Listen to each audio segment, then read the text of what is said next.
दर्शन करने के लिए मैं तीर्थ जा रहा हूं, मैं ज्योतिर्लिंग जा रहा हूं। बहुत दूर दूर जाना चाहते हैं, क्यों?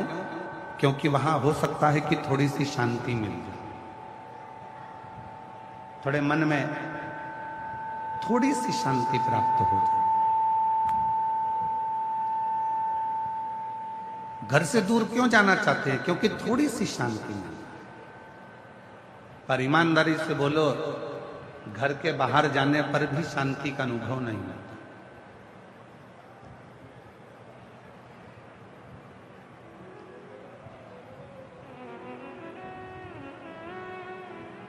माहेश्वरी समाज की उत्पत्ति भगवान उमा और महेश से हुई। संपूर्ण जगत में जितना भी माहेश्वरी समाज दिखता है वो सारा के सारा भगवान महेश और माता उमा की देन है।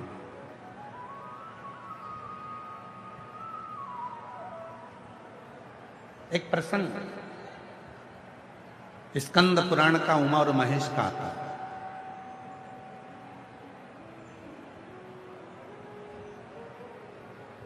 भगवान शिव की 51 शादियों में से एक शादी का प्रसंग है भगवान महेश और उमा के विवाह का।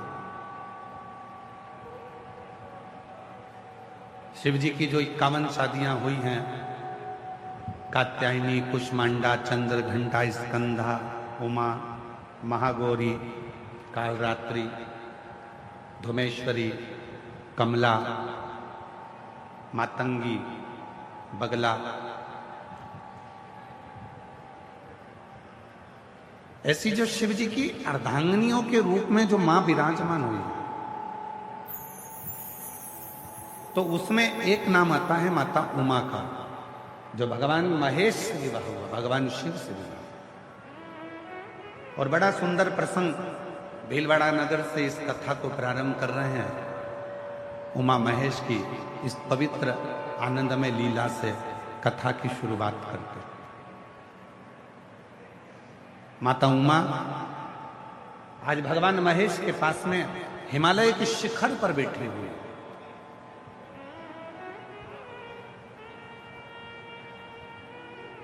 शिव भी सुंदर दिख रहे हैं, भगवान महेश भी, और माता उमा भी बड़ी सुंदर। दोनों की दिव्य छटा। कहते हैं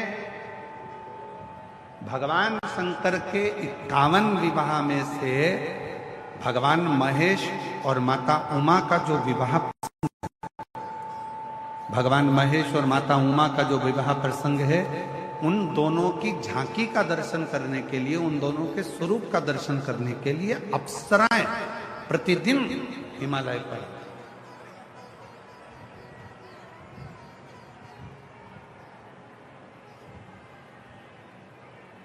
प्रतिदिन अप्सराएं आती थी।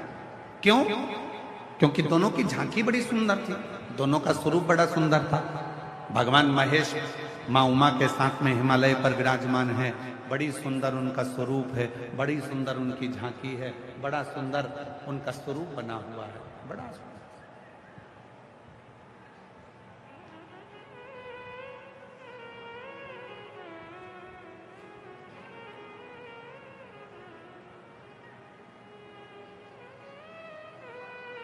तभी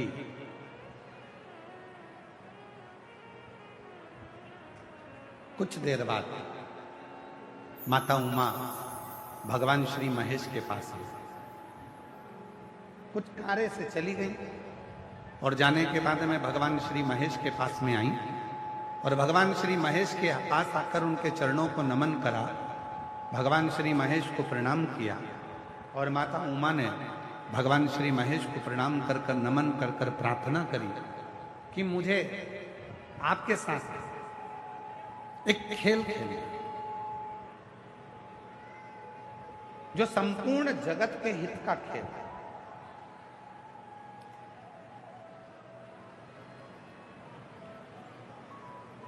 और वो खेल कोई साधारण नहीं होगा जो स्वयं भगवान शंकर, भगवान महेश मां उमा के साथ में खेल रहे हैं। वो खेल कोई साधारण नहीं हो सकता।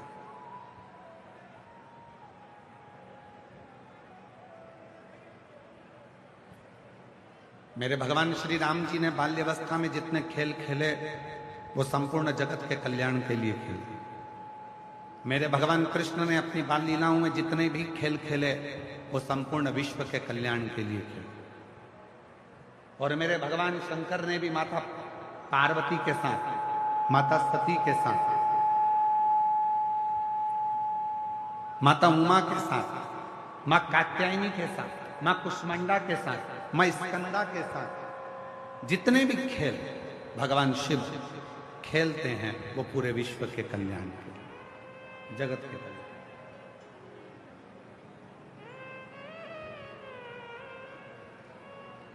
शिव की, भीलवाड़ा वाले थोड़ा ध्यान देना, शिव की कोई भी लीला अगर होती है तो उसमें कुछ ना कुछ शिव जनमानस का कल्याण करने वाले होते हैं, तो ही वो लीला होती है, नहीं तो शिव की लीला होती ही नहीं। अगर भीलवाड़ा में शिव महापुराण की कथा हो रही है, भीलवाड़ा में यदि भगवान शंकर की यह पवित्र कथा 7 दिन की आई है, अगर 7 दिन की कथा भीलवाड़ा नगर में यदि पहुंची है और आप सब जो लाखों की संख्या में इस पवित्र शिव महापुराण की कथा को श्रवण करने के लिए बैठे हैं, तो इसमें समझ लेना कि मेरे शंकर भगवान कुछ ना कुछ आपको देना चाहते हैं, आपकी झोली भरना चाहते हैं। तो बहुत मुश्किल, बहुत मुश्किल। आधे से ज्यादा लोग, आधे से ज्यादा शिव भक्त तो इसलिए नहीं आते, और भीलवाड़ा के भी बहुत सारे ऐसे लोग होंगे जो विचार करेंगे इतनी भीड़ में कैसे जाऊं, इतनी भीड़ में कैसे, भीड़ बहुत, गाड़ी पार्किंग में लगाना पड़ेगी, पैदल पैदल जाना पड़ेगा, इतनी दूर जगह मिलेगी कि नहीं मिलेगी। पहले तो अपने दिमाग से एक बात निकाल दो, शिव महापुराण की कथा सुनने आओ तो आगे की जगह देखने के लिए मत आओ। शिव पुराण की कथा में आओ तो ये सोच कर आओ कि जहां बैठूंगी मुझे मेरा महादेव मिलेगा, तो कथा में आओ। नहीं तो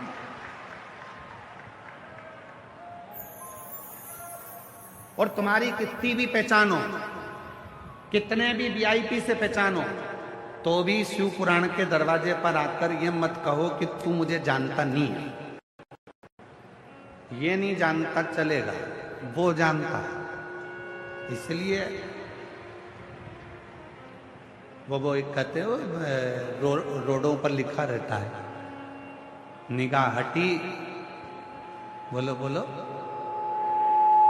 निगाह हटी और दुर्घटना घटी। इसलिए थोड़ा सावधानी रखना बहुत। कथा सुनने के लिए आए हो, मतलब ये नहीं रखना कि मेरे को कहां बैठना है, आगे जगह नहीं मिल रही, मेरी इतनी पहचान है, इतना मैं जानती हूं, इतना मैं जानता हूं।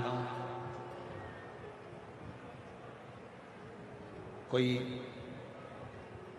महंत श्री बाबूगिरी जी महाराज जी से पूछे, कथा चालू होने के 1 महीना 2 महीना पहले से महंत श्री बाबूगिरी जी महाराज का मोबाइल चेक कर लेना, दे फोन हमारे लिए, कहाँ बैठेंगे, कहाँ जगह होगी, कहाँ बैठेंगे, कहाँ जगह होगी।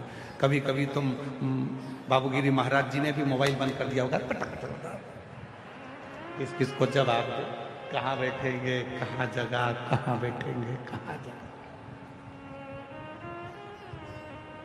अरे भैया, हम तो बाबा के भरोसे चलते हैं, हम तो बाबा के भरोसे चलते हैं, ये दुनिया वाले जलते हैं, ये दुनिया वाले जलते हैं, डमरू वाले के भरोसे चलते हैं।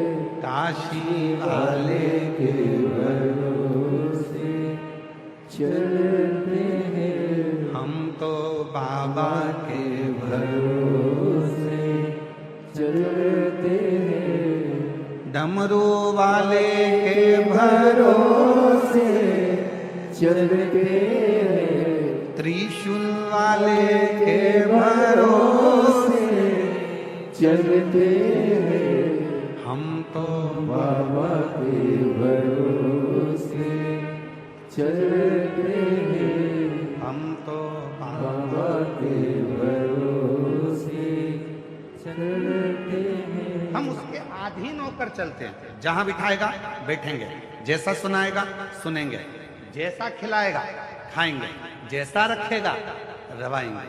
और 7 दिन उसी की शरणागति में, उसी का भजन कर कर, जैसे दुनिया के लोग कल्पवास करने के लिए प्रयाग जाते हैं, हरिद्वार जाते हैं, तीर्थ जाते हैं, वैसे ही शिव का भक्त अपना कल्पवास, अपने जीवन का क्लेश मिटाने के लिए 7 दिन शिव महापुराण के पंडाल में आकर विश्राम करता है। विश्राम।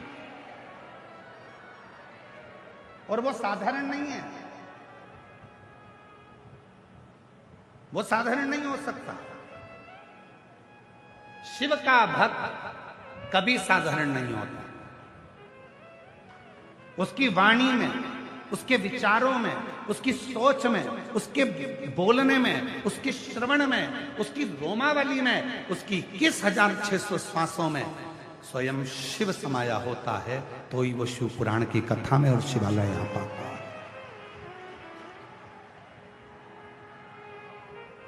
जितने भी शिव भक्त बैठे हैं, अगर आप शंकर के मंदिर में 1 लोटा जल चढ़ाने के लिए जाते हो, शिव जी के मंदिर में अगर 1 लोटा जल चढ़ाने के लिए जा रहे हो, तो ये सोचकर मत जाना कि अनीता जा रही है, कि सुनीता जा रही है, कि ललिता जा रही है, कि कमलेश जा रहा है, कि विमलेश जा रहा है, कि मुन्ना जा रहा है, कि पप्पू जा रहा है, कि धीरेन जा रहा है, कि विजय जा रहा है, कि विमल जा रहा है, कि आशीष जा रहा है, कि प्रदीप जा रहा है। ना ना ना, ये सोचकर तुम शंकर के मंदिर में जल चढ़ाने मत जाना।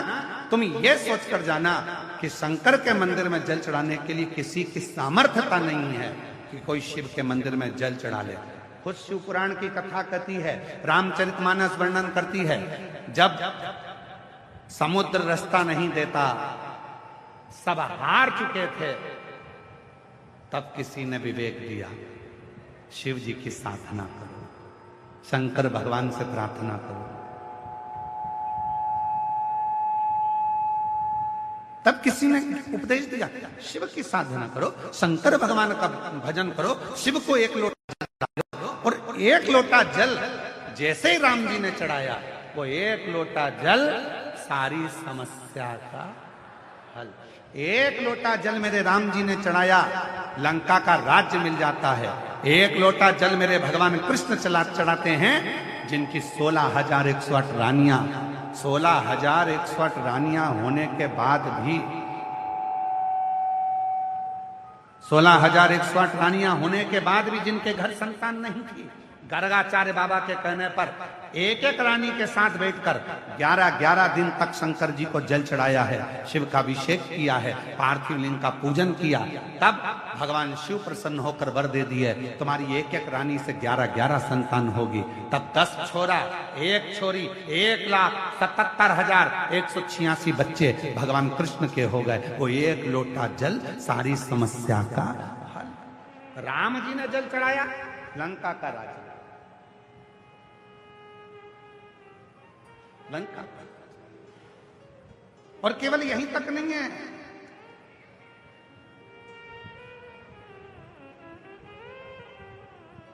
केवल यहीं तक नहीं है,